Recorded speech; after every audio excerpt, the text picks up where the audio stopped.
Oui, merci, Monsieur le Président. Peut-être en propos liminaire, rappeler à Richard Cazenave, qui participe depuis peu, mais assidûment à la commission SPER,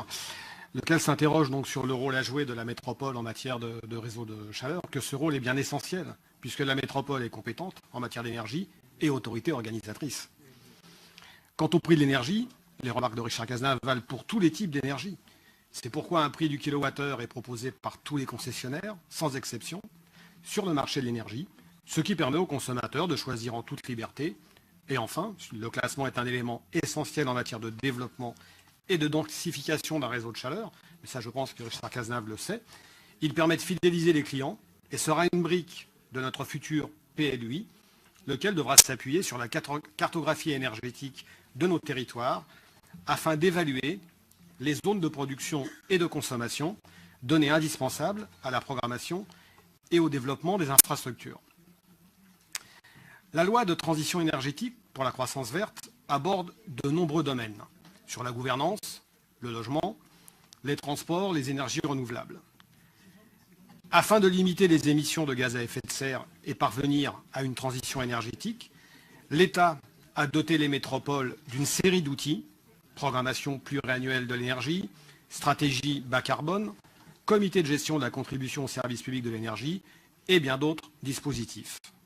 Pour prendre un exemple, la période 2015-2018, puis pour chaque période consécutive de 5 ans, un plafond national des émissions de gaz à effet de serre dénommé budget carbone est fixé par décret. Une stratégie bas carbone accompagne ce budget. En d'autres termes, il s'agit de déterminer des limites d'émissions par secteur, par type d'émissions et par période. L'État, les collectivités locales et leurs établissements publics doivent prendre en compte la stratégie bas carbone dans leurs documents de planification et de programmation. Dans ce cadre, le niveau de soutien financier des projets publics intègre systématiquement le critère de contribution à la réduction des émissions de gaz à effet de serre. Cette délibération, mesdames et messieurs, est une première étape de la construction d'un schéma directeur de la transition énergétique pour la croissance verte de notre territoire. Avec cette délibération, nous passons d'un statut de producteur-consommateur au statut de producteur-consomme-acteur. Elle représente la base, le socle sur lequel la métropole souhaite bâtir les scénarios d'approvisionnement énergétique de son territoire pour les 20 prochaines années. Notre métropole, nouvellement compétente en matière de gestion de l'énergie, dispose de nombreux atouts qu'il nous faut consolider, développer et promouvoir. Un réseau de chaleur, Bertrand Spindler l'a rappelé, le deuxième de France, principal outil à notre disposition pour développer les énergies renouvelables tout en réduisant nos émissions de gaz à effet de serre, vecteur indispensable à l'atteinte des objectifs de notre plan air-énergie-climat, mais également outil incontournable de la maîtrise des dépenses d'énergie afin de combattre le fléau de la précarité énergétique qui touche de plus en plus de ménages. La question, et c'est essentiel, la question du choix du futur mode de gestion publique de cet outil industriel doit être envisagée sous le double prisme du développement de partenariats et d'offres de services variés, car d'autres territoires pourraient être concernés,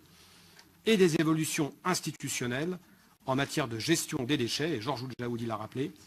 dont la réflexion en cours sur les nouveaux équipements de traitement devra permettre un dimensionnement adapté des installations qui fournissent la chaleur indispensable au fonctionnement du réseau de chauffage urbain.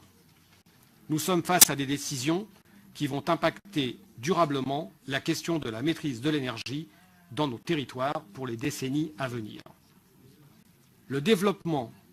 et les choix des modes de gestion de ces deux outils industriels, réseau de chaleur et traitement des déchets, sont intimement liés et doivent conduire la métropole à exercer pleinement sa compétence, tout en réservant la place qui est la leur au comité des usagers que la métropole promeut systématiquement lorsqu'elle exerce de nouvelles compétences,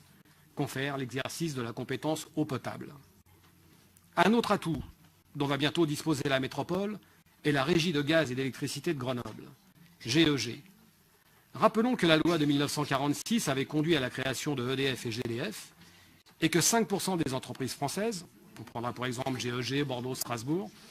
qui avaient des compétences en électricité et gaz, n'étaient alors pas entrés dans le processus de nationalisation. GEG doit évoluer au cours du mandat, en séparant réglementairement, car aujourd'hui elle dispose de plus de 100 000 clients, ses activités en concurrence dites dérégulées, éclairage public, tarifs pour les clients professionnels, vente en offre de marché, et ses activités régulées, fourniture de l'énergie aux tarifs réglementés de vente aux particuliers. Ces évolutions et le choix de mode de gestion de cet outil industriel font également partie de la réflexion en cours pour exercer avec efficience la compétence énergie au sein de notre métropole. Vous l'avez compris, nous avançons pas à pas sur le chemin de la sobriété et de l'efficacité énergétique sur notre territoire. La métropole dispose de nombreux atouts économiques, avec une véritable richesse et des outils de production industrielle, partenariaux, avec l'implication des acteurs scientifiques et techniques autour de ces enjeux de la maîtrise de l'énergie, et enfin sociétaux, avec la présence sur notre territoire de nombreuses associations, comités d'usagers et expertises citoyennes, avec le concours desquels notre métropole a su préserver des relations de confiance et d'excellence. La confiance se mérite, elle n'est jamais le fruit du hasard, et nous tissons, année après année, des relations de confiance avec nos partenaires politiques et industriels, avec nos associations. L'excellence se cultive, elle nécessite de l'expertise, de l'écoute des citoyens, de la clairvoyance et du courage dans les prises de décision. Maîtrise des consommations, diversification des modes de production, gestion publique des outils, mise en place des comités d'usagers, lutte contre les précarités énergétiques, développement des ENR et réduction de nos émissions de gaz à effet de serre, autant d'enjeux, autant d'atouts probablement uniques en France, autant de responsabilités qui lui incombent et pour lesquelles la métropole et ses services sont à la manœuvre. Pour employer une image qui ne manque pas d'énergie, je dirais que cette première délibération est le premier étage d'une fusée qui en comprendra bientôt deux autres, mais sans le concours duquel rien ne sera possible pour mettre sur la bonne orbite la transition énergétique pour une croissance que nous souhaitons tous verte, sans aucune allusion politique.